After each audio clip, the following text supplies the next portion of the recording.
Nice.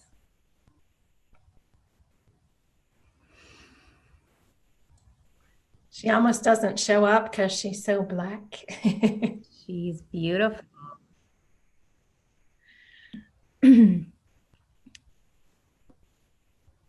Oh, We have a cat that looks very similar. yeah. I'm not sure, Lisa or Marty, I'm not sure who's helping me today, but are we ready to go? Okay, we'll wait one more minute.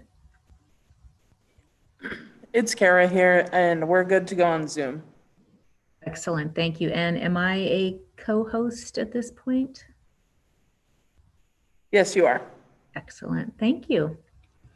Okay, we will call Administration and Finance Committee to order. We are holding this remotely due to the pandemic. If you are attending this meeting by computer, when I call for public comment, please use the raise and lower hand feature to let me know if you wish to be recognized. And if you're calling in by phone today, you can press *9 to raise and lower your hand, and then *6 to unmute yourself.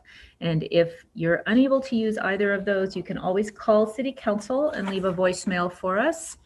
The number is 552-6012, or send us an email. I'm going to go through roll call first, and I'll just go through roll, and if you could please unmute yourself and answer, that would be great. So roll call. Anderson? Present. Becerra? Present. Contos? Believe is absent this morning. Harp? Present. Hess? Present. Jones is present. Merritt? Present. Ramos? Present. Cheryl? Present. Vasika? Present. Von Lossberg? Present. And West? Present. Thank you. So it looks like Mr. Contos is not with us. Otherwise, everyone is present. And if there is any public comment on items not on the agenda, we will take that now. But I am seeing no one in the waiting room.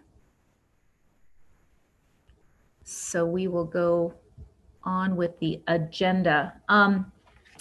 I have no minutes to approve. We have numerous things on the agenda, and I'm going to take items 3.1 and 3.2, the community-based organization contracts with Climate Smart Missoula and Home Resource, last, because I'd like to have a lot of time to talk through those since we have presentations on them. And we've got a lot of items that I think will go more quickly prior to that. So we're going to try and get through those quickly. The first item we have is the Missoula Aging Services Professional Services Agreement Amendment, and Karen Gasfoda is here to present on that. Thanks, Glenn. So the original Missoula Aging Services contract for $239,663 was brought before you at A&F on October 14th, along with several other community-based organization contracts, and was approved on October 19th. The amended amount for an additional $16,291 was brought before you at A&F as part of the fiscal year 2021 budget amendments, and was approved on November 19th, or 9th. Before you now is a motion to approve and authorize the mayor to sign the professional services agreement amendment with Missoula Aging Services for a total amount of $255,954. Thank you, Karen. So we, if you recall, during the summer of 2019, we added a small amount on to the Missoula Aging Services contract. With this last summer in 2020, we missed that in the budget. So we amended the budget, added that in, and now we're amending the contract. Are there any questions regarding this? Ms. Merritt. No questions, but I'd be happy to make the recommended motion. That would be great. Thank you so much. Is there any public comment on this motion? Seeing none. Any questions or comments from council? Seeing none, we will do a roll call vote on this item.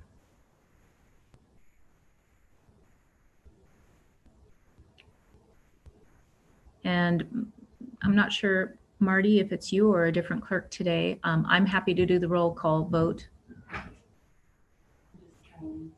Okay. Things are a little slow. We're training this morning.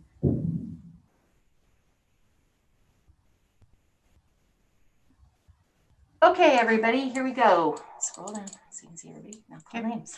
Okay, Stacy Anderson, Yes. Mirtha Becerra, Yes. Heather Hart, Yes. Jordan Hess, Yes. Gwen Jones, Yes. Julie Merritt, Yes. Jesse Ramos, Yes. Amber Sherrill, Yes. Sandra Vaseka, Yes. Brian Von Lossberg, Yes. Heidi West. Yes. Thank you. Thank you so much. So I believe that is unanimous, and that can go on to the consent agenda. Okay.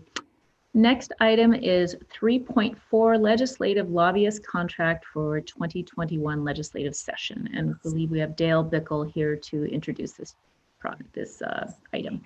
Let's go back in. What is happening here is all of your votes are set to record.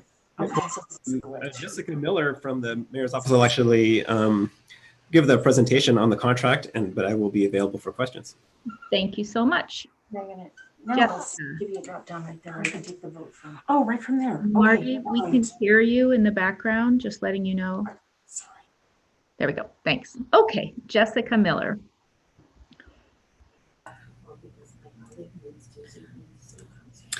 Morning, everybody. Sorry, working on a different system this morning. So Jessica Miller with the mayor's office. This morning, I am bringing you the contract with our for our legislative services for our lobbyist for the 2021 session. We're going with John McDonald again this year. I know he's always done a great job for us. He has the knowledge of the people over in Helena. Has those great relationships, knows who we should talk to about what, and also really helps us when we need to coordinate our message with other folks as part of the Montana League of Cities and Towns or other individual cities. So we're happy to bring him back again this year. The rate that we have him at this year is the same as it's been for the last 3 or 4 sessions. So there hasn't been any increase to that. And then as far as how the session's going to look this year, they're still kind of trying to figure that out as far as in person or remote. But we do know that we're still going to need those same services. You know, communicating with the folks over in Helena could be a little bit different this year, but it's just as crucial as it always has been. So we're looking for approval of that contract today. Great, thank you. Questions? Jesse. Thank you very much, Madam Chair. So I will save my comments for comments. I apologize. Okay. Ms. Sherrill, questions? Yeah, I'm Jessica. I'm just curious. I don't know how true or not true this is, but that there could potentially just be a session that's a budget session. They could not allow lobbyists in. You know, I mean, there's been a lot of kind of speculation, I guess, around this. So I'm just curious if the contract has anything in it, given the uncertainty of the future. You know, we really didn't put anything different in it this time. Regardless of whether or not they allow lobbyists into the building, we still need John McDonald to help us, you know, and when is it better for Missoula to speak on a bill and when are we better off being silent? When are we, you know, regardless of whether or not it's an in-person thing or if it's mostly digital, we do still need that judgment and that assistance with the communication. Thanks. Ms. Merritt, did you have a question? Yeah, and maybe maybe Dale can weigh in on this. Are there any specific bill drafts that the city already has its eye on? I understand that there's like already a record number of bill drafts that have been submitted. And yeah, just wondering if there's already something that we're planning on jumping on right away. Well, we are continuing to monitor all the bill drafts. We don't, we haven't really dived in on the specific legislation yet, but what we are preparing to be able to do is largely play a defensive role in the session, trying to protect the state revenues we get now, particularly in the form of the current property tax law and and our entitlement share dollars that we get. So I think those are items that there's preliminary indications that that's at risk. Okay, Ms. Anderson.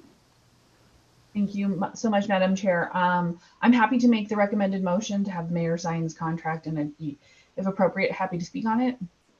Yes, please go ahead. Thanks so much.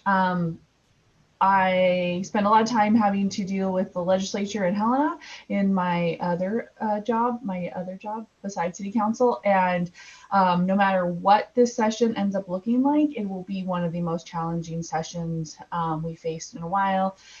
There's, as I continue to say, no playbook for how to govern in a global pandemic, and there's no playbook for how to hold a once every 2 years legislative session.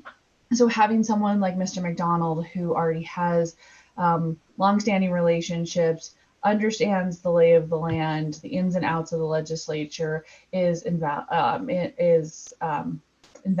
to us at the city of Missoula. Having a lobbyist looking out for our best interests. We are the second largest city in the state, and we have unique interests in the various bills. Entitlement share, as Mr. Bickle said, property tax, how that affects us, and having our own lobbyist who's there looking out for us and our interests in what's going to be a very challenging session, I think is money well spent, because we just don't really know what this is going to look like. And the fact that Mr. McDonald, who I know has other clients, hasn't charged an increase in our contract in several legislative sessions. Remember, that only happens once every 2 years. So if it's 3 to 4 years, that's 6 to 8 years. No other professional service is doing that right now. So I think it is money well spent, and something that we need as the city of Missoula. Thank you. There is a motion on the floor. I will take public comment on that motion if anyone wants to comment on this. Seeing no takers, are there any other comments on this motion before going to a vote? Mr. Ramos. Thank you very much, Madam Chair. I just wanted to state that for the most part, I do not support this lobbyist, as I have not in the past, simply because I think that government lobbying government is just a bad practice overall, and I think that it ultimately results in a lot of the taxpayers' dollars being used to lobby against their own interests and further strip away some of their personal liberties and freedom of their own economic fortune. So, in my opinion, I will not be supporting this because I think it is bad practice, as I have in the past. Thank you. Wonderful. Are there any other comments? Seeing none, I will just briefly weigh in. I have been in Helena for legislative sessions and worked with John McDonald on issues for Missoula, and he's knowledgeable. He knows everyone. He is well respected, and he has an uncanny sense of knowing exactly when to pop into a committee meeting when there are many committee meetings running simultaneously, and he is able to pop in at just the right time, give great comment, and be very effective. I would also note that during the legislative session, we always have a placeholder on our agenda for council meetings where we can discuss items that are coming up, and it's pretty crucial having someone like John McDonald, who is distilling down a huge amount of information and communicating with us. And those that placeholder for our council committee meeting, I'm sorry, for our council meetings means that we have an opportunity to discuss things at that point in time if we want to direct any policy guidance towards him. Mr. Hess. Thanks. I want to push back on the notion that our lobbyist advocates against the self-interest of some Missoulians. I think that cities and towns have a very unique set of interests that are not particularly well represented in the legislature a lot of times. Those cut across political ideologies. There are issues of tax reform that unite people of many political stripes. There are issues that are really unique to municipalities, and that's why the League of Cities and Towns is an organization that has, I believe, 129, 127, I can't remember exactly how many member cities and towns, and those range from the most rural, conservative of towns to the large urban, less, not conservative towns. And there are unique concerns that unite cities and towns, and that needs to be represented in the legislature. There are just a unique set of challenges that need to be and we need to be able to tell that story. And our lobbyist does that in a way that is that builds coalitions between diverse groups of legislators. And so I don't believe that it's as partisan as Mr. Ramos just led us to believe it was. I believe it's something about speaking to the unique needs of cities and towns. So I'm really supportive, and I'd like to think that I was supportive if I wasn't in the majority as well, because I think that it's I think that there's a lot of common ground here, and I think that's what John McDonald helps us find. Thank you, Mr. Hess. Ms. Becerra?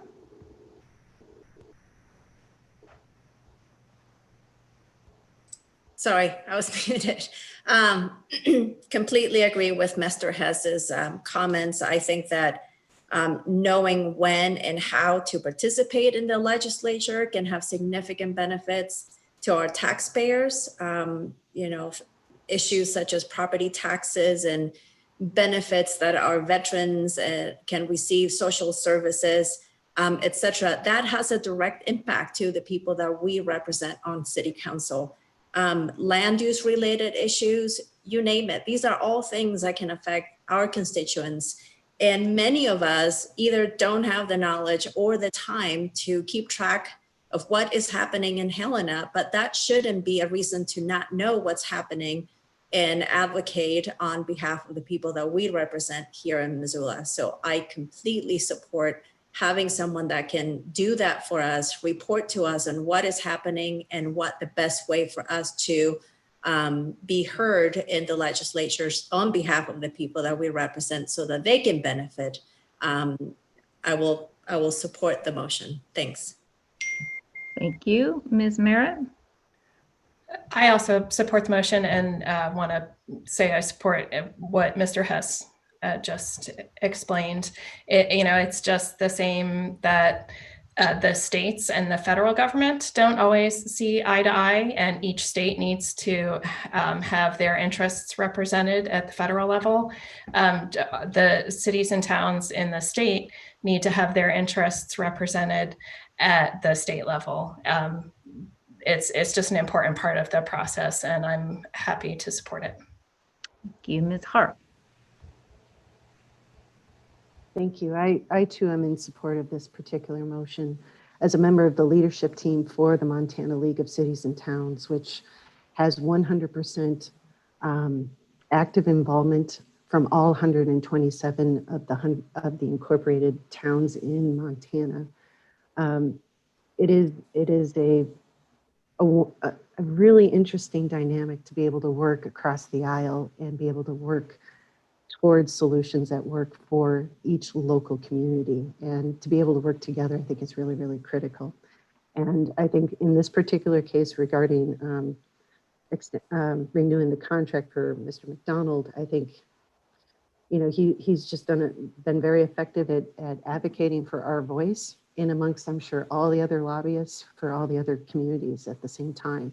We do want that local control and say in how we govern our communities, and to be able to have a lobbyist at the legislature advocates for us to be able to do that. And because we're on the ground every week, all 12 of us know that. And our city's administration has to be able to work effectively. And this is no disregard to our state legislatures whatsoever, but they're in a different kind of role, and they just don't necessarily understand our day-to-day needs. And that's what this lobbyist can do for us. Thank you. Thank you. Okay, seeing no further comment, and we've called for public comment, we will take a roll call vote on this item. Stacy Anderson, Yes. Mirtha Becerra, Yes. Heather Harp, Yes. Jordan Hess, Yes. Gwen Jones, Yes. Julie Merritt, Yes. Jesse Ramos, No. Amber Sherrill, Yes. Sandra Vaseka, No. Brian von Lossberg, Yes. Heidi West. Yes. Yes.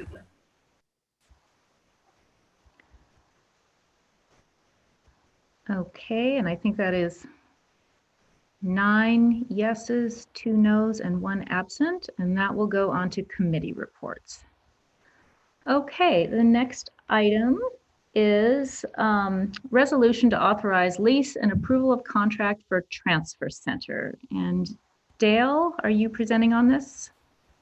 I am, thank you. Thank you. Go ahead.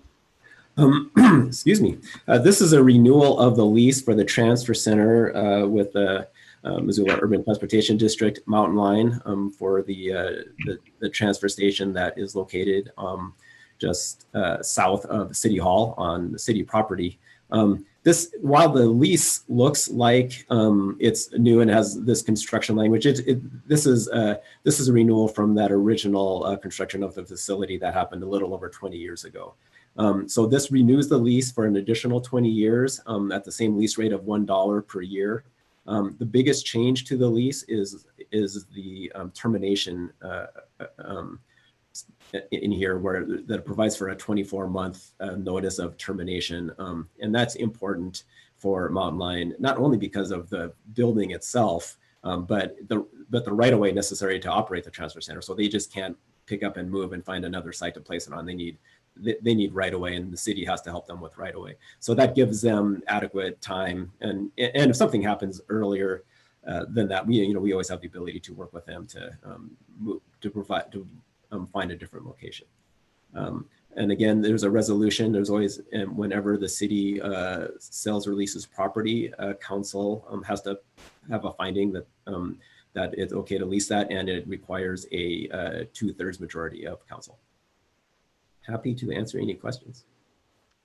Thank you, Dale. Jordan, you had a question? Yeah, thanks, Dale. So obviously the federal building is going to impact this block at some point in the future, is likely going to. Is there a planning process underway as far as what might happen to the transfer center, if it would be relocated or if it would stay on site?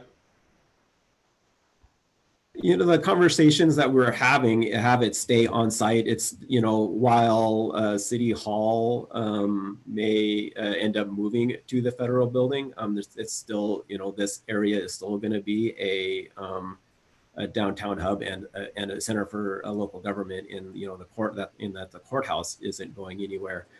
However, to the extent that we actually identify an area where we think it'd be a better operation for the transfer center, we'd absolutely work with Mountain Line to figure that out. Great, thanks.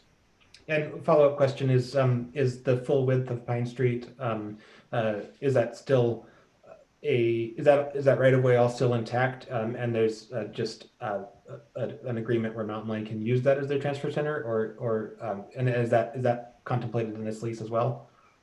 Yeah, so the right-of-way usage is actually outside of this lease. And I don't have specifics, but I think there is a right-of-way use agreement that transfer is operated on. Okay, so the right-of-way is intact, and the improvements, the mountain line improvements, are within the existing right-of-way, basically. Yes, except for the building. So the facility, that mountain line, the transfer center itself, was constructed with mountain line funds, but was conveyed to the city. Okay, and one more question, if I may, Gwen. Go ahead. The relationship with the Golden Yoke griddle, is that directly with the city, or does that remain through Mountain Line? It's a sublease through Mountain Line. Okay, thanks. Thanks, Jordan. Any other questions from council? Mr. Von Lossberg. Not a question, but I'm happy to make the motion. Okay, thank you. I'll call for public comment on the motion that is on the floor. And seeing no hands raised for public comment, we'll return to council discussion. And I did want to note, as Dale had stated, this is based on the lease from 20 years ago. So I believe that, Dale, you pointed out to me earlier today that part of the lease calls for possible construction of a basement and then used by the city. And that actually was done in the last 20 years. So just so that everyone's on the same page. Mr. Von Lossberg. Thanks. I just wanted to quickly mention that it's been a really good partnership with Mountain Line on any number of fronts. And I think, in the winter, we talk a lot about shelter, and it was a few years ago that we were trying to address a serious situation with winter shelter, and it was by no means ideal, but really appreciated the way we were able to work with our partner at that time around the transfer center. And it's just one example among many of a good partnership. So thanks. Thank you. I wholeheartedly agree. And given the recent vote on increasing the capacity for Mountain Line, there's clearly very strong community support for our bus service here in town. Are there any other comments or questions from council? Ms. West. I just have a comment. I also think that, Mountain Line is an essential service to our community. I think it's a great social equalizer. And part of the reason that they can operate is that, we have this amazing partnership and a fairly low cost for them to be in downtown Missoula. And so I fully support this. Thank you. Okay, seeing no other comments from council, and we've had public comment, we will have a roll call vote on this item. Stacy Anderson? Yes. Mirtha Becerra? Yes. Heather Harp? Yes. Jordan Hess? Yes. Gwen Jones? Yes. Julie Merritt? Yes. Jesse Ramos? Yes. Amber Sherrill? Yes. Sandra Vaseka? Yes. Brian Von Lossberg? Yes. Heidi West? Yes. Thank you. Thank you. And I believe that's a unanimous vote, so that will go on to the consent agenda. Great. The next item is 3.6, the City Council meeting schedule for 2021. And Marty, did you want to introduce this? Or otherwise I can speak to it too. Oh, there she is. You're muted, Marty. I'm here.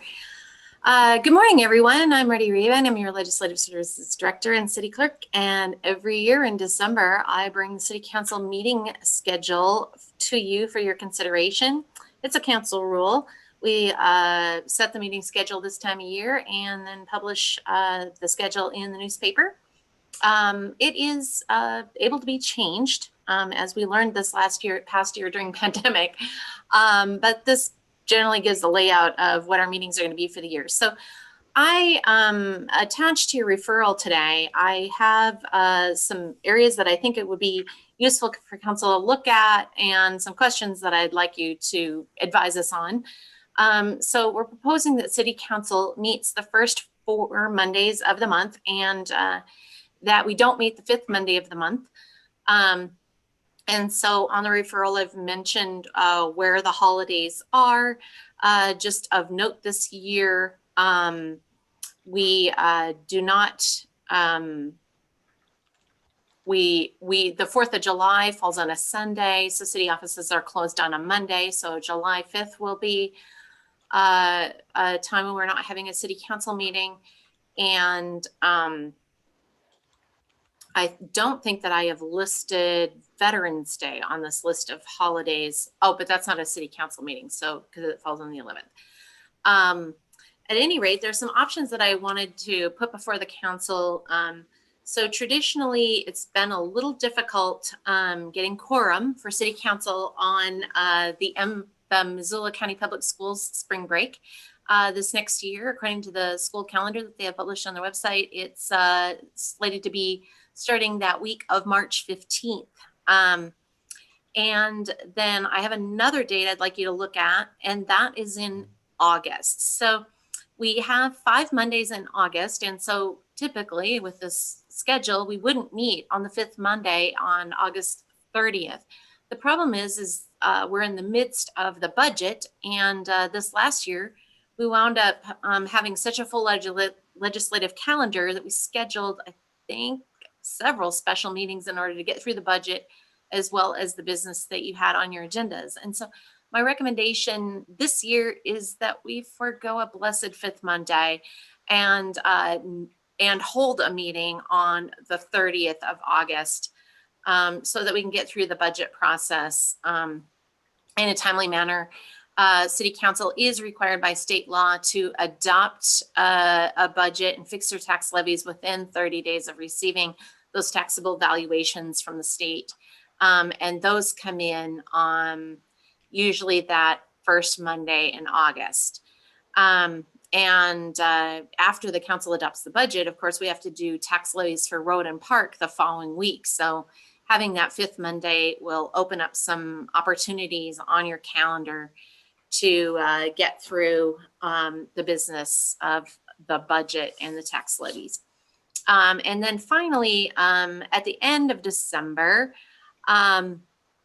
I wanted you to take a look at the 27th of December, which is the week between the Christmas holiday and the New Year's holiday. This year, City Council also didn't meet the last 2 Mondays of December. So that's also an option that you might want to talk about and consider. And I am here if you have any questions. Thanks.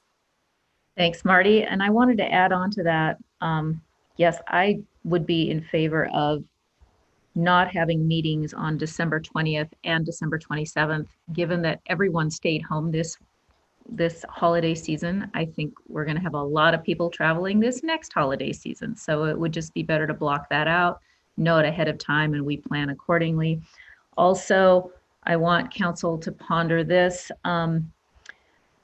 I think we should have August 30th, that 5th Monday, scheduled as a meeting, but I would like to swap it and take August 2nd off. So in other words, not have a meeting at the beginning of August, because that's right when council has basically finished our portion of BCAL, Budget Committee of the Whole, where we've gone through all of the proposals. At that point, we're in a bit of a holding pattern waiting for the DOR revenues. And when those DOR revenue numbers do come in, the executive branch needs several days at a minimum to work through them and come up with their final budget proposal. So I think it would be good to take that first Monday in August off. Also, I think it would be helpful because that way people can plan vacations. They might be gone during that meeting and then have higher attendance for the rest of August, which is pretty critical because we are hearing the budget. So think on that. Let's take a few questions. Ms. Vasika. Thanks. I would also like to propose, there's 5 Mondays in November, propose switching the 29th for the 22nd. Like you said, a lot of people will probably be traveling next year for Thanksgiving as well. So not have council on the 22nd, but do have council on the 29th. Let's ponder on that one. Okay. Any other comment? Ms. Cheryl? Yeah, so Gwen, I like your idea about the swap, and I guess that makes sense. I also like Sandra's idea about the swap in November, especially if we go with your if we go with the change in November and the change in December, then we won't have a big chunk of time off. I think if I'm tracking this correctly, that would have given us 2 weeks in a row off. I'd also like to suggest, I think spring break is going to be a very hard time to have a quorum, especially if people start feeling better about traveling. What I would suggest is that we have one Monday. Let me look at this. I was going to suggest a swap as well. Meeting on the 5th Monday in March on the 29th, and then taking that spring break March 15th off. So just doing a swap in March as well. Okay, and I think what's proposed is right now we would take March 15th and March 29th off. And I think that's fine because I would rather have a heavier meeting and then have a night off. But thank you for those thoughts, Ms. Merritt.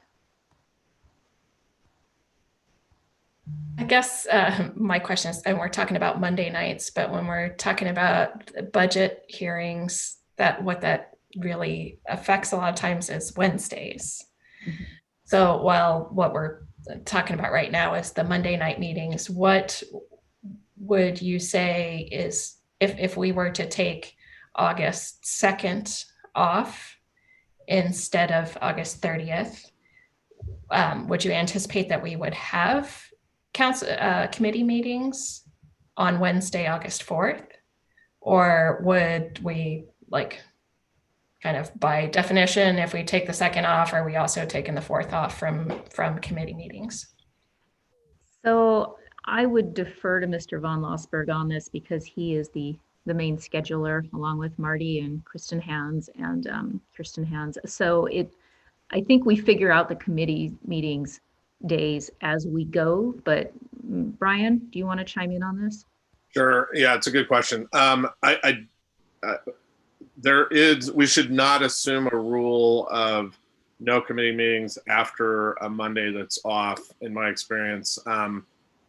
I would caution folks, I think sometimes we wind up thinking, well, we're not going to have,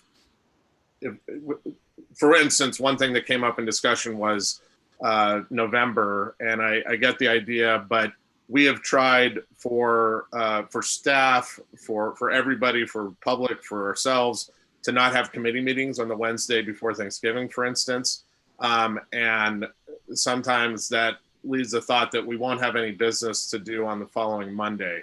We often do have business that comes on Mondays after we don't have stuff on a Wednesday, because public hearings for land use and planning get set multiple weeks in advance, claims, or any of a variety of things. So just, I'm not doing a great job of articulating it, but there is a weaker linkage between Wednesdays and the following Mondays as people might think. So and the last thing I'll say is we don't have to set that, I believe.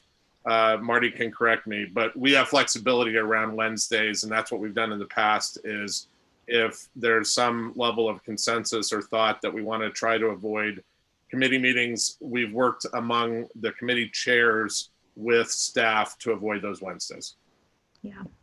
And for example, spring break, that's a committee day, Wednesday, that will work very hard to not have meetings there. But I think we just have to maintain that flexibility. Ms. West. Sorry, I did want to call out, wait, you can hear me, okay. A couple of Wednesdays, because I do think it's helpful. So just looking at for example, we had Veterans Day this year on Wednesday, which made scheduling tough too, I know. It doesn't look like any holidays fall on Wednesdays, but obviously, like, I think we should mark the 22nd. We'd probably not meet of December. And of course, the Wednesday before Thanksgiving, I think both of those, maybe we should also kind of already block out as known knowns, so that people can make, especially travel plans. I have no opinions really on anything else. I have no plans. Mr. Von Lossberg, did you want to respond to that? Just to say that, yeah, this is helpful to get a list of Wednesdays that we'll work to avoid. Though you hit the one spring break, the Wednesday before Thanksgiving, the one during that Christmas week. I would actually advocate for what we're doing this year in December for the travel reasons that Gwen brought up, where we avoid both of those Mondays and both of those Wednesdays. And I don't know if Marty has anything to add on that. I would say no. Okay. I can't raise my hand because I'm a co-host, but I don't have anything to add.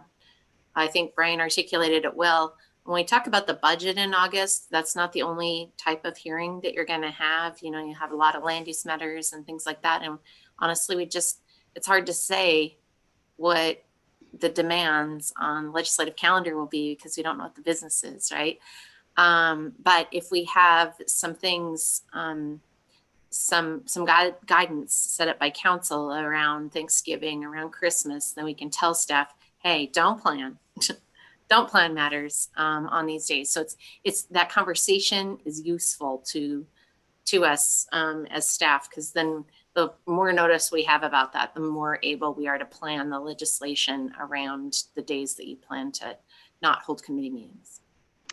Thanks. And I'm pretty comfortable that for now we just make a motion on the council meetings. And I think that gives you the scaffolding or structure. And we have a pretty good sense of which committee days we are going to plan to take off. And in the past, we have had to call for an emergency meeting at times. And if we do that, we do that. But I think we'll have a good sense of going in.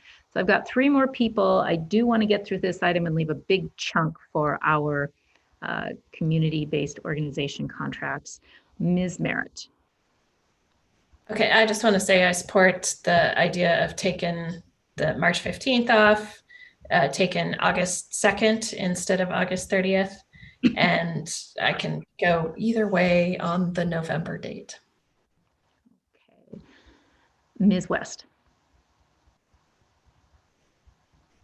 You are muted, Heidi. Could you repeat the dates of spring break? I believe it's the week of March 15th. March 15th. Okay, thank you.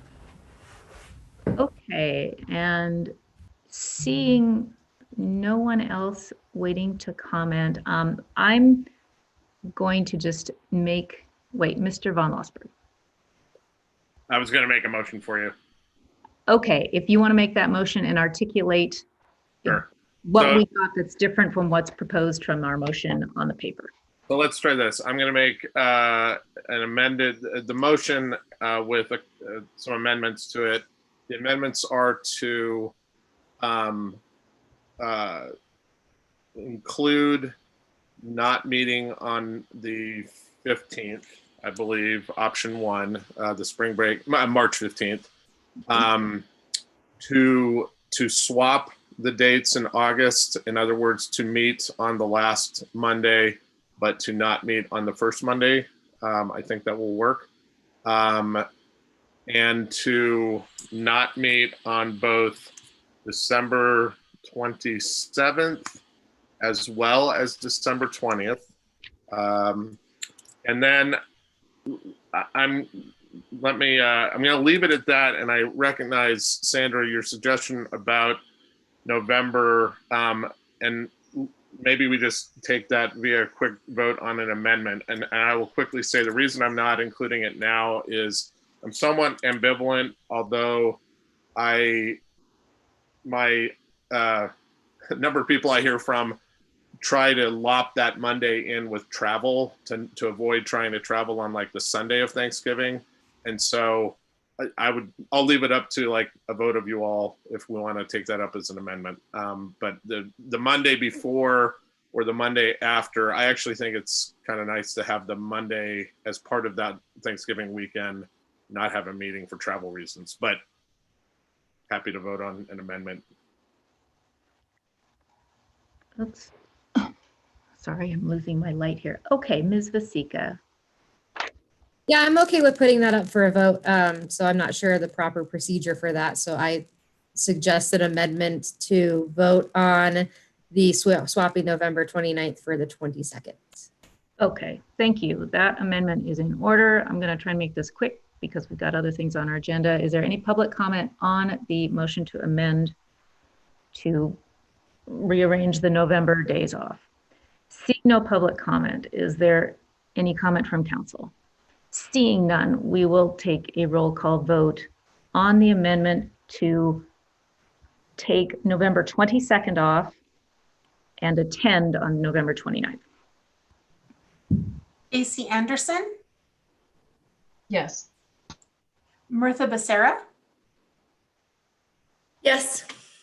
John Contos. Oh, excuse me, Heather Harp, sorry. Yes. Jordan Hess, No. Gwen Jones, Yes. Julie Merritt, Yes. Jesse Ramos, Yes. Amber Sherrill, Yes. Sandra Vaseka, Yes. Brian Von Lossberg, Sure. and Heidi West. Yes. Thank you. Okay, thank you. That passes. So we now have back to our main motion. Is there any public comment on our main motion to set our schedule for next year? Seeing no hands raised, seeing no other comment, we will go to a roll call vote on our main motion. And I'm looking forward to 2021. I just want to say. Bring it on. Stacy Anderson, Yes. Mirtha Becerra, Yes. Heather Harp, Yes.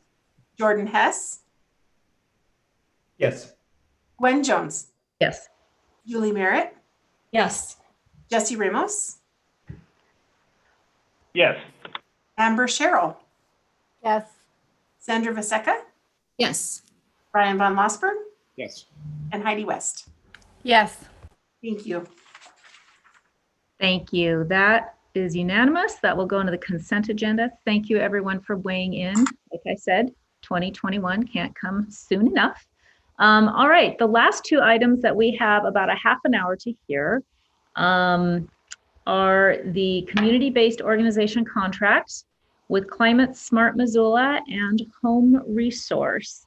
And we have Chase Jones to present on those. And then I think we have people from each of those entities to give us a summary of what they've been working on, what the next plans are, just give us a sense of what's going on. So good morning, Chase, good to see you. And if you would like to take it away in whatever order you want.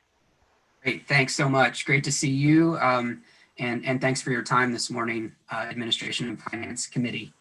For the record, my name is Chase Jones, and I have the privilege of serving as the city's Energy Conservation and Climate Action Coordinator. I'm here today, as Madam Chair Jones said, to present the FY21 Community Benefits Organization contracts with Climate Smart Missoula and Home Resource, respectively. Your approval for each item will authorize the mayor to sign those contracts. And even though they're two separate agenda items and two separate contracts, the work is so intertwined that I thought I would just do a joint introduction. And that makes a lot of sense, obviously, with the time as well. I've asked Climate Smart Missoula Executive Director Amy Sillenberg and Home Resource Executive Director Katie Duell, and she'll be joined by Home Resources Zero Waste Systems Manager Lee Ratterman to present with me today. When the time comes for them to present, they can virtually raise their hands and we can hopefully elevate them to presenter status just like I did previously. To open though, I think we can all agree that 2020 has been a year like we've never seen before. It's been challenging to say the least, but it's also been fascinating to watch the world and our community adapt. To that end, and at the level of this agenda item, this work and this presentation has also adapted.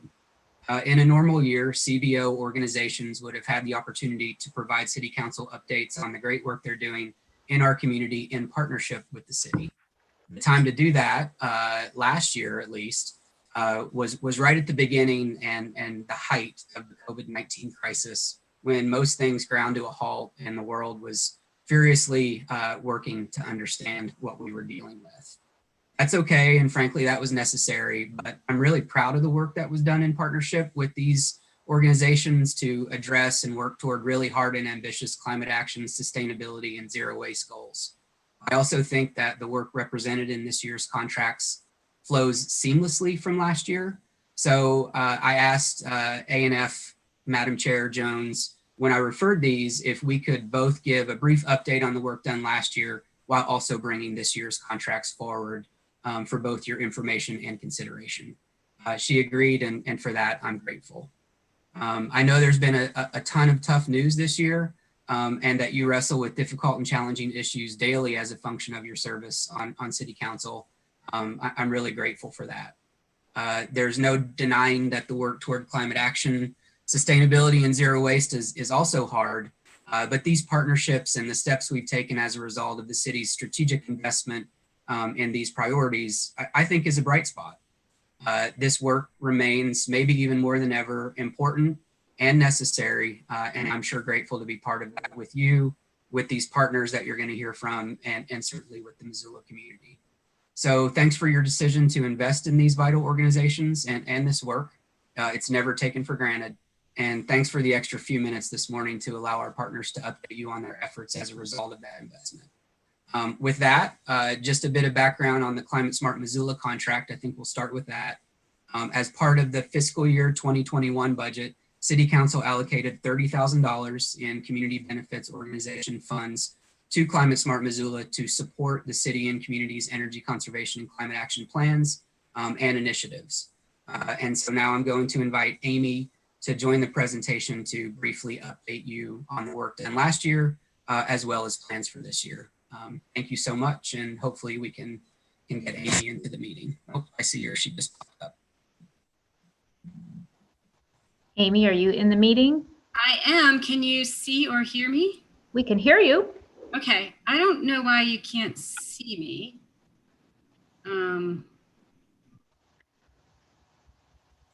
Doesn't seem to offer me that opportunity. That's weird. Marty, if you have any ideas, otherwise I can't help. But did you have a presentation that you needed to show also? Yeah, I do. Let me see but if you don't see me, you're not going to see my presentation. Darn it. I do have a copy of the presentation. That's right. Chase, yeah. Share my screen if Amy's not able to. It's weird because it's Why don't you try that, Chase? Okay.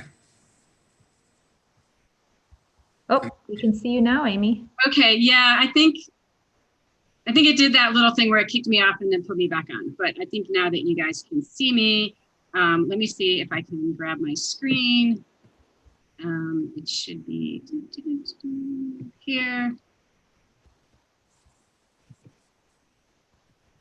Looks good. Great. Okay. There we go. How's that? Perfect. Thank you. And I know that I had like an 8-minute presentation, and I'll talk really fast so that we can get through in 6 minutes or so. But thank you guys, both Gwen and Chase, for having me here today, and for having Climate Smart as a community benefits organization. The alignment and collaboration with the city of Missoula and our the benefits that we provide to the city, I think there's just a lot of support there, and there's a lot of good work. So I'm going to really quickly run through some of the priorities and the things that we do. And I hope folks know about Climate Smart, who we are. We have a lot of information on our website. I'm the executive director. I work really closely with a small but mighty team, Caroline Lauer, who first came to Missoula to be Chase's Energy Corps service member. And she's our program director. Abby Husak is our outreach director. And our latest person to join the team is Mason Dow. He recently graduated from the University of Montana. So really quickly, the way we think about our work is in these 3 prongs or 3 legs of a stool that support each other and are very much work together. Resiliency and adaptation to climate change that is here and coming, mitigation to reduce our contribution to climate change, and then the engagement we have with the community of all sorts, from the folks that work in local government to the broader community. And I was going to use that as a frame to just run through some of the work that we've done with the city as a CBO, and where we're headed and what we're working on right now. Climate Ready Missoula is really our main effort for the resiliency and adaptation work, and you folks should know remember pretty much what that work is. We brought forward the Climate Ready Missoula plan in April and voted on as an amendment to the growth policy. So just a reminder that that work is ongoing. We've gone from having a steering committee and developing the plan to an implementation plan and team and plan. And there's about 8 sectors in that plan. We've been working with buildings and land use, local food and agriculture, and also wildfire, heat, health, those different groups. There's working groups that are moving forward and trying to figure out how we implement that plan. I'll just note that this is the city, Climate Smart, and the county that brought this plan forward with community involvement. And the county has hired or will be hiring, it's in their budget in 2021, someone to help lead that effort. So we're a little lacking in capacity across the board, but that should help. And we really hope to have working groups and all the sectors moving forward in 2021. And you'll probably hear more about that and maybe even be tapped to be part of that. So that's Climate Ready Missoula. If it's a little foggy, it has its own website, climatereadymissoula.org, so you can check that out. And then the signature program for Climate Smart that has continued to be a program that we work with the city on is Summer Smart, where we help prepare our community for changing conditions, especially more wildfire smoke. And that's a program we've been doing for about 5 years. And, Chase was actually able to help get us some more HEPA portable air cleaners that we got out to some daycares and some low income kids in this last summer. So that work is ongoing. We worked a lot on it last year, and it's a big part of our work moving forward. That was real quick on resiliency. Mitigation is, at the bread and butter of what we do, and the CBO contracts both last year and this year really highlight that work. How do we reduce our carbon footprint, our contribution from climate change? We've long been working with the city to advocate for more folks to go solar, for instance. And really the foundation for all this work is the options report that we were the lead author on a couple of years ago with the city. Our friend Tom Platt that worked on a contract with the city to bring that forward. And that's really the basis of the 100% clean electricity by 2030 resolution that we're all working towards figuring out how we get there. It's a tight timeline and ambitious goal. Our job has been and is now to develop a roadmap, which is really figuring out how we encourage more renewable energy, particularly solar, and also how we shrink the pie, how we get more energy efficiency and conservation as part of this program. And that roadmap to how we get there is sort of the big frame. A good part of that is the work that Chase is doing with the city and the county with Diana to figure out how to develop an implementation plan with Northwestern Energy. So just to point out that there's a roadmap that's big community effort, and then this implementation plan, they work well dovetailed together. And we're going to get there as best we can. We've also, last year, we had in our contract to develop a report on some financing options. How do we actually pay for all of this? And so we have a little report. We're continuing to work on that. I think it's going to be really important to pay attention to that and figure out how we can potentially take advantage of new financing options that could come forward with the new federal administration. There could be some good ways that we could help fund some of this coming up in 2021. So we will be paying attention to that and hopefully be able to pounce on some opportunities. I also wanted to just mention really quickly our carbon offset footprint fund. Hopefully folks heard about that. We launched that as part of the Cornerstone low income housing project that the Housing Authority just cut the ribbon on and brought forward to the community. And we helped to broker a way to have energy efficiency measures as part of that building project. And I bring it up because it is a finance option. And as the city sort of reckons with their goals for carbon neutrality, purchasing carbon offsets is an option. And it may be an opportunity for the city to reinvest in low income housing as a way to then also reduce the city's carbon intensity of municipal operations. So you'll just hopefully be hearing more about the Footprint Fund as it grows and maybe even being able to participate. And then finally, I just want to bring forward the Buildings for the Future. It was in our last CBO and this work moving forward. We were able to write a grant from the National League of Cities, working with Chase on that. This was a project where we were bringing everybody together to figure out how we move forward with more low carbon, green building, sort of climate smart building. And we had a big summit planned for April. You might remember that that got postponed because of the pandemic, and we are now bringing that forward. Hopefully everybody here got an invitation to our Buildings for the Future virtual summit in mid-January, and it's going to be a great opportunity to figure out how we bring together a lot of the different things we think about in the built environment, from design, planning, operations to next life and deconstruction. And it's an effort that we're working with the city, with the county, and with Home Resource to bring forward. So hopefully you'll hear more about that. It dovetails together again with a lot of priorities for the city, especially with some of our needs for affordable housing. So I just wanted to mention it. Again, we don't have a lot of time, but I'm happy to answer questions on all of this as we move forward. And then really quick here, the last couple of things that we're committed to work with the city in this public-private partnership on are greenhouse gas inventory for the community. We were able to work with the city on this a bunch of years ago. We're now up for round 2 of determining our county emissions. Chase and Charlotte, his team, will take the lead to crunch the numbers from 2019 data. We should have the results hopefully early in 2021. Our job at Climate Smart is to help with the outreach and help the community understand what that means and how we actually reduce that footprint in the various sectors. So we're really excited to get those data and to help move that effort forward, understanding our baseline data and where we're going.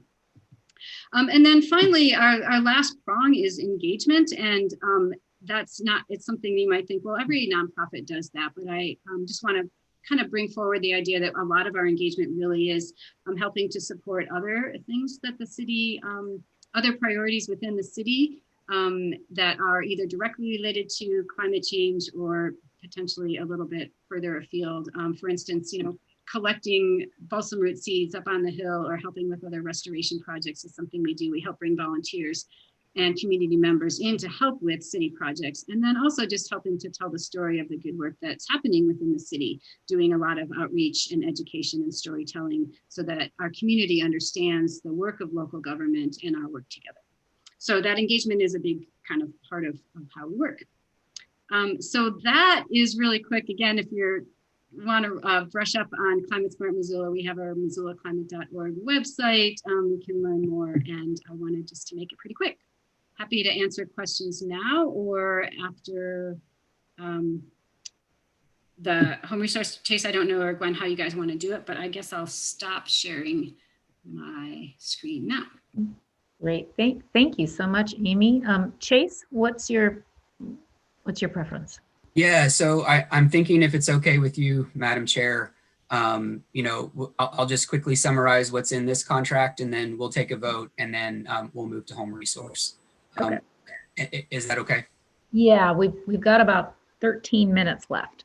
Yep. So the quick summary, just in this contract, which was attached to the referral, with your approval, we'll continue to support Climate Smart Missoula through CBO funds in this year to support the Climate Ready Missoula plan implementation and that leadership.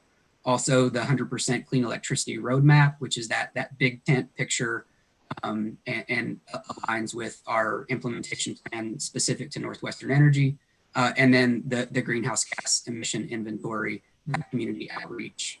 And we are down the road with a new staff member on that data, waiting on a few pieces, but that will happen in early 2021. Wonderful, thank you. Ms. Mara. Are you looking for a motion? I am. I'm happy to make this recommended motion. Thanks, Chase, for your time, and Amy, you as well. I'm excited to see what comes next. Thank you. That motion is in order. Is there any public comment on the motion? I don't see any hands raised. Any other questions or comment from council? Ms. West. I just wanted to generally comment in support of this. I think Climate Smart does a great job. I really enjoyed their virtual solar happy hours, which was the last little nudge I personally needed to actually figure out the logistics of getting solar on my house. it really isn't that hard of a process, but it feels overwhelming and daunting in some ways. And so having someone who's knowledgeable and helpful and just can do like that little bit of hand holding that's required is awesome. And I just absolutely like the Footprint Fund. I hope all of you got to sit in that press conference and the ribbon cutting. Like, it's just a really amazing program, and I can't wait to see where it goes. So thank you. Thanks, Heidi. Brian. Thanks. I know we're short on time. Quick thank you to Chase and to Amy. And I'm strongly in support of this. I just want to note that there's a lot of reasons we make this investment.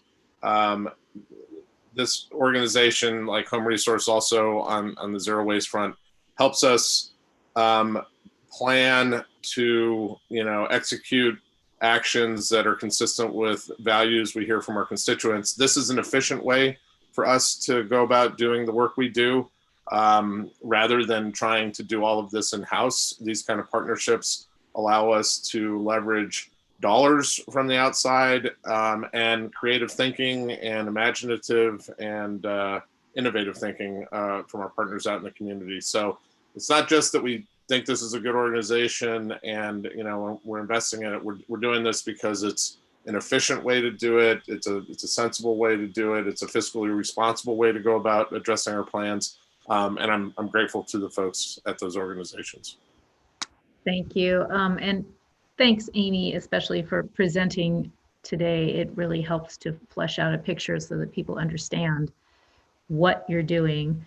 And this may have been a pandemic year, but climate change is continuing to march on. So I'm glad we are doing this. We will take a roll call vote on this and then switch to Home Resources. Okay. Stacey Anderson? She had to step out. Just stepped out, okay. Martha Becerra? Yes. Okay. Heather Harp? Yes. Jordan Hess? Yes. Gwen Jones? Yes. Julie Merritt? Yes. Jesse Ramos? Yes. Oh, yes, okay. Amber Sherrill? Yes. Sandra Vaseca? Yes. Brian Von Lossberg? Yes. And Heidi West? Yes. Thank you. Great. And I think that is a unanimous vote. That will go on to the consent agenda. And Chase, if you want to queue up Home Resource. And let me get them into the meeting. They raise their hands. I think Home Resource is in. Great. And I think there should be two. I don't know if they're sharing a screen. Oh, okay. There's Katie and there's Lee. Great. So I know we're short of time. So just a quick reminder, for the contract with Home Resource, City Council allocated $35,000 in community benefit organization funding as part of the fiscal year 2021 budget. And those funds will also support the city and community's climate action, sustainability, and zero waste goals and initiatives. And we'll hear from Katie and Lee Ratterman as we did with Amy. Wonderful, thank you.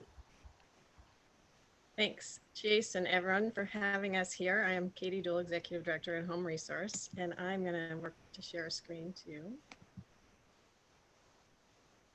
Can you see that? Not yet. Can you see it now? No. No. I'm not. Are you seeing me? We see you. We do not see Lee, but we see you, Katie. But we do not see a shared screen. Okay. I can't see you anymore. Chase, I don't know if you have it and you can share it. Looks like he's Just pulling it up right now. Yeah, I have it as well. So just hang tight for 1 second. Okay. And if we need to go a few minutes over, it's fine. I can start actually, Chase, if you want to pull it up and I can start talking. Does that work for everyone? That's great. Yeah, and I have it ready to go. So hopefully this will work. Oh, there we go. Lovely. Perfect. Thanks. So I mentioned that I wanted to just thank you all for having us here to tell you the results of what we've been able to do with the forward-thinking PDO funding the city has provided for zero waste infrastructure work. And in case we go to the next slide, what we've done with that work, there we go, is to hire a zero waste systems manager in February 2020. That is Lee Ratterman. That's why she's here. She'll come present a little more specifics. But this position works to achieve the aspects of our 0 by 50 plan to generate effective community-wide zero waste infrastructure and establish sustainable materials management, and help develop and implement other policies, programs, and services needed to achieve our zero waste goals. Then Chase, if you go to the next slide, I'm going to just talk briefly, give you a quick background of why this work is important globally and locally, and then Lee will hit you with the specifics. So 0 by 50, Missoula's Pathway to Zero Waste, is one of the city's flagship sustainability programs along with the climate work. And Missoula's Zero Waste Resolution and the plan are part of a vibrant and growing international movement that really recognizes the need to transform our relationship with materials if we're going to make the kind of carbon footprint reductions we need to address climate change. And our throwaway culture, the linear economy, not only creates boggling and unmanageable amounts of waste, but perhaps more importantly, it drives this completely unsustainable demands on our natural resources, consumption of energy, and production of persistent toxins like those found in plastics. So ultimately, getting to zero waste is about generating a healthy, inclusive, circular economy that has a much lighter carbon footprint, demand on resources, and includes more living wage local jobs and generates a more self-sustaining local economy. So thanks for investing in that big vision. I think not everyone is as familiar with zero waste as they are with climate specifically, so I wanted to hit that background. And then just a reminder that the 0 by 50 plan does have 4 pathways. Access is the first one. That's really the equity piece. It means no undue burden on any specific population, holds that tag. Education is the second pathway, and that's teaching the why and the how. And it builds demand and it increases participation in zero waste.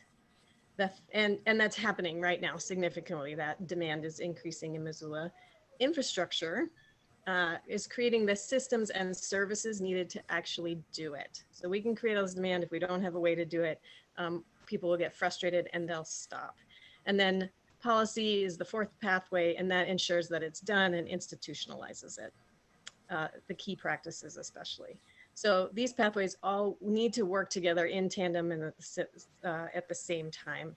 And we are already having, we have already a robust education program that's going. And now thanks to your funding, we're able to be able to recognize, tackle, and get ahead of the infrastructure, both challenges and opportunities.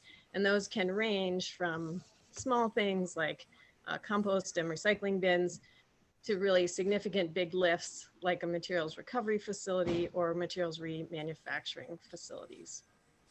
So with the pace of growth in Missoula, it's just vital that we get ahead of those infrastructure needs for zero waste.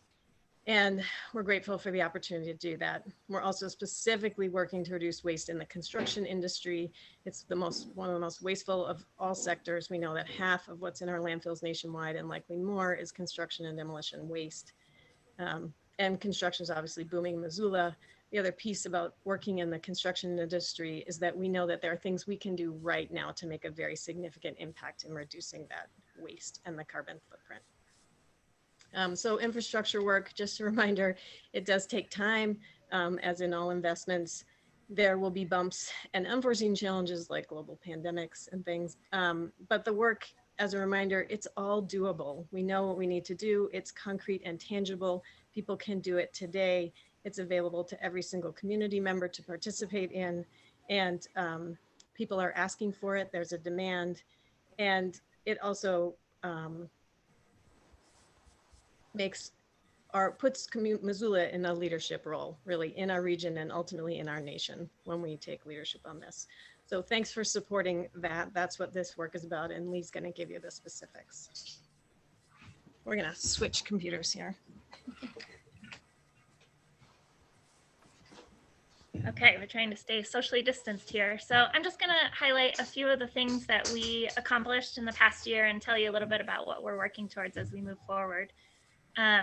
One of the things that was in my work plan was to create a zero waste infrastructure task force, and special shout out to Heidi and Amber for being a part of that. You guys have been awesome and a huge support, and thank you for volunteering your time. The purpose of this task force is to help advise the city on infrastructure needed moving forward and to reach our goal of zero waste by 2050. And kind of recognizing that in infrastructure is also the other pieces that Katie mentioned of policy and incentives and education and all of those things that would make infrastructure successful. And so it's no small task, but one of the things that we were able to accomplish this year already was to make some recommendations on the Mullen area project that were adopted by the Planning Commission. So that was really exciting. That was kind of our first win as a group, is to ask the Planning Commission to ensure that zero waste is a priority and is recognized as this Mullen area project is built out. Next slide, please, Chase. So we've been working heavily, as Katie mentioned, in the construction industry. And so one of the things we were able to achieve, even despite COVID, most of this work was meant to be done in person, but we had to pivot and figure out ways to do it virtually instead. But we were still able to meet with lots of different industry professionals to discuss different solutions and figure out where the support was from different people in the industry. And so again, looking at those education pieces, access and infrastructure, incentives and policy, and through those conversations, you can see in this picture, we were able to figure out kind of how people thought the flow should be as we move towards some of these goals. Slide, Chase. As a culmination of those interviews, we put together some recommendations and strategies and hosted a virtual roundtable. And so we were able to present these and get feedback from different members of our community on how specifically to move forward with these goals in mind. Basically decreasing waste, making sure that there's access, increasing deconstruction over demolition, and ensuring reuse. And from there, we have also been working on ways to develop, to test and track waste reduction and reuse best practices. So basically what that means is we haven't been, as a community, tracking how much material we're keeping out of the landfill, and also what we're doing with it and how we best can use these materials in reuse projects. And so we're working on kind of figuring out and working on case studies of deconstruction and then how to bring those materials back into reuse in our community, so that there's kind of that circular loop. Next slide, Chase. So looking ahead, so that's kind of what we accomplished in the past year. And a lot of that was networking, community building, and gathering ideas from the community so that we can actually build upon that and continue on in this same vein and with this work, and actually have some tangible things that we can bring to you next year. So as Amy mentioned, with Climate Smart Missoula, we're going to be partnering on that Buildings for the Future event. We'll be hosting a deconstruction breakout as part of that event, and we're working on recruiting people from all over the country who are kind of industry leaders and doing really innovative things that can help inspire our community here in Missoula on the deconstruction piece and the reuse piece. As a result of the work that we've been doing over the past year, we're going to be creating a recommendation report for the city on ways to move forward on construction and deconstruction strategies.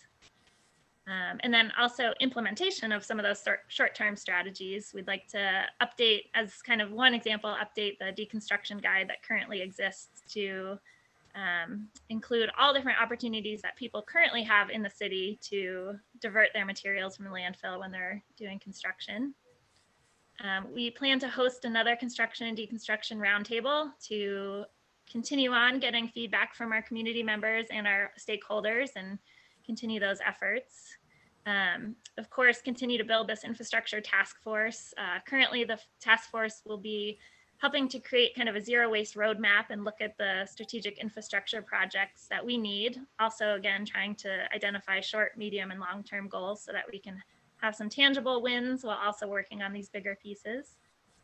And then home resources planning a large build out project that we would like to use as a demonstration to kind of build this case study of what I was talking about, helping to demonstrate reuse, show carbon benefits, share metrics, and develop reuse guidelines to share with our community on how to best deconstruct and rebuild using reused materials.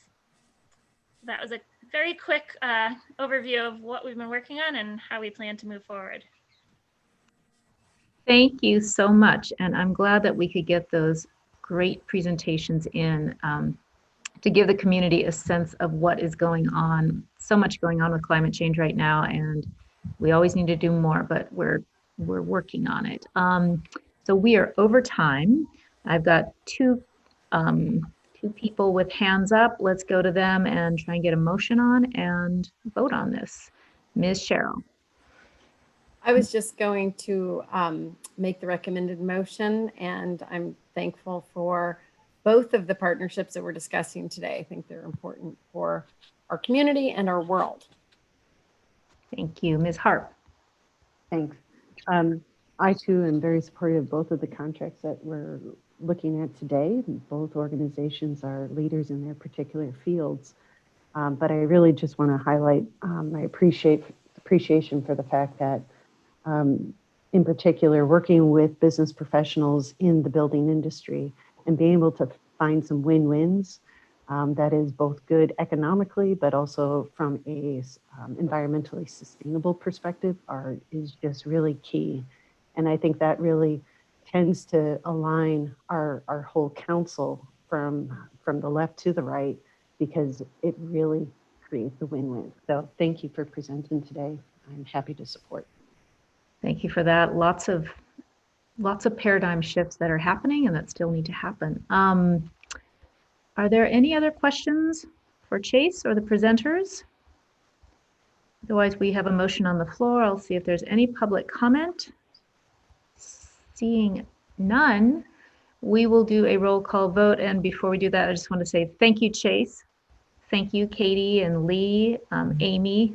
Great presentations, and maybe in the springtime can have you come back and tell us what's going on then. All righty.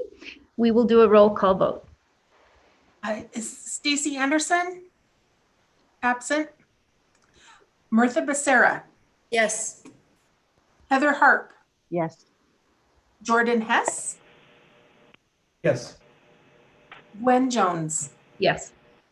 Julie Merritt? Yes. Jesse Ramos? Yes. Amber Sherrill? Yes. Sandra Vaseca? Yes. Brian Von Lossberg? Yes. Heidi West? Yes. Thank you. Thank you. I think that is unanimous. That will go onto the consent agenda for those contracts. Like I said, I would love to hear some more. Give this a few months, and in the spring, maybe we can have another update. Thank you for your indulgence for going long, and have a good lunch, everyone. This meeting is adjourned. Everyone.